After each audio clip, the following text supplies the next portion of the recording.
Today we're going to be looking at solving equations which involve fractions. And to really understand how an equation that involves fractions works, we need to look at equations involving division first.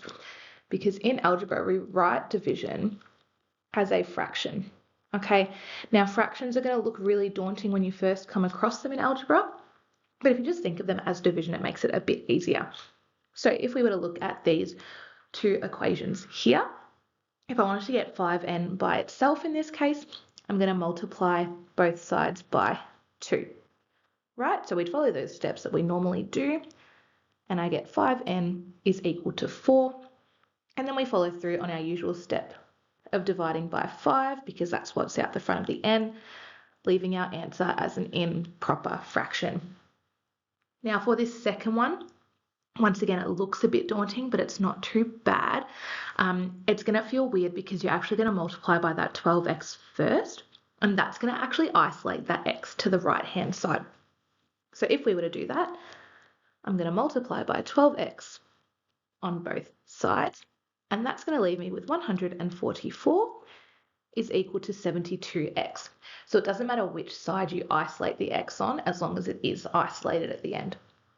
Now that we've got that, we're just going to divide both sides here by 72 to get that x by itself, and we get 2 is equal to x, which you can write out as x is equal to 2.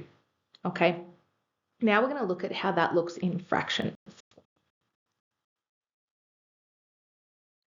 So in fraction form, we're going to follow that same sort of step, remembering that a fraction is just division, right? So this could be written out as 3 divided by 2x is equal to 7 over 2, and you can follow the same steps, all right?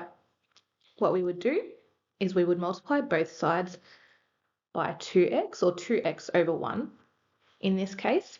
So I'm going to end up with 3 is equal to 7 over 2 times 2x over 1, making sure that we know we can cross cancel those here. I end up with 3 is equal to 7x, and then if I divide both sides by 7, I'm going to get that final answer of x equals 3 over 7. 7 over 3, but 3 over 7, okay?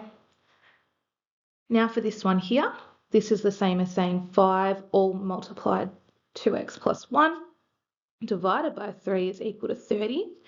So my first step here would be to multiply both sides by 3 to make that denominator a denominator of 1, okay? In doing that, I get 5 times 2x plus 1 is equal to 90. And when we have brackets, you can expand them. There is a shortcut, which I'll explain in a later video, but we're going to expand this time around because that's what you guys know how to do. So we're expanding these brackets here, and I'll end up with 10x plus 5 is equal to 90. I'm going to subtract 5 from both sides, making this 10x is equal to 85. And then I'm going to divide by 10. And now I'm going to have to move to the right-hand side of the page because I haven't given myself enough room. But I get x is 85 over 10, which if I simplify that down, would be x is equal to 17 over 2. If I divide both that numerator and denominator by 5.